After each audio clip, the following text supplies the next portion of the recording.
पटना से बड़ी खबर, जहां बांकीपुर विधानसभा सीट पर होने वाले उपचुनाव के लिए जन सुराज पार्टी ने प्रशांत किशोर को अपना उम्मीदवार घोषित कर दिया है। पार्टी के प्रदेश अध्यक्ष मनोज भारती ने इसकी आधिकारिक घोषणा की। ये सीट बीजेपी के राष्ट्रीय अध्यक्ष नितिन नवीन के राज्यसभा सांसद चुने जाने के बाद खाली हुई है। इस वीआईपी सीट पर आगामी 30 जुलाई को मतदान होना है, जिससे यहां का अब मुकाबला जो है वो बेहद दिलचस्प माना जा रहा है। इस मौके पर प्रशांत किशोर ने कहा कि 4 सालों से जन सुराज ही मेरी जिंदगी है।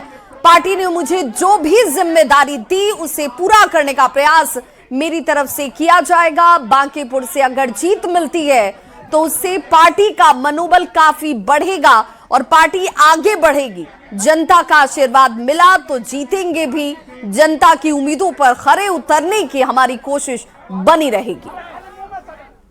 मुझ पर ये जिम्मेवारी, ये भरोसा मेरे कंधों पर रखा है और सबसे पहले मैं उनको आश्वस्त करना चाहूंगा कि पिछले 4 वर्षों से जन सुराज ही मेरा जीवन है। आगे कम से कम 10 वर्षों तक, जब तक बिहार में बदलाव की संकल्पना को चरितार्थ न कर लिया जाए, तब तक दूसरा कोई जीवन में उद्देश्य नहीं है। बांकीपुर में चुनाव लड़ने की जो जिम्मेवारी हमको दी गई है, मैं उसी परिणाम, उसी प्रयास के दिशा में इसको एक कदम मानता हूं। जो नवंबर 2025 में हजारों लाखों लोग जन सुराज के विचार से, इस प्रयास से जुड़े थे और कहीं न कहीं परिणाम आने के बाद उनके मन में थोड़ी उदासी या हताशा थी।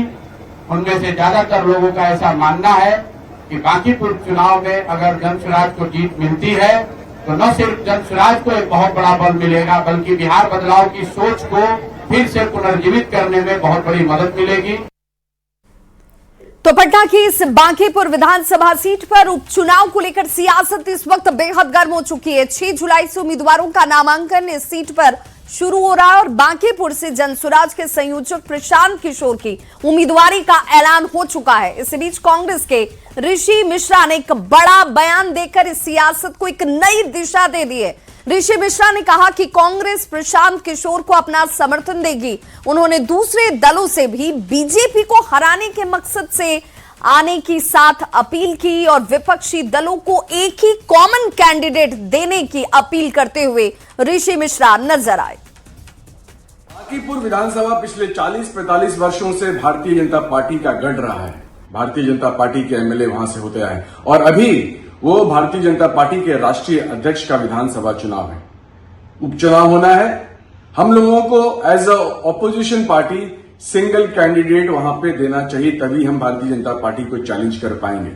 अगर प्रशांत किशोर वहां से चुनाव लड़ना चाहते हैं तो उनको कांग्रेस के हाईकमांड, आरजेडी के हाईकमांड से भी बात करनी चाहिए और अगर वो इच्छुक है तो हम लोगों को भी, क्योंकि वो भारतीय जनता पार्टी का A++ सीट है, भारतीय जनता पार्टी को चैलेंज करने के लिए हम लोगों को भी उनकी मदद करनी चाहिए।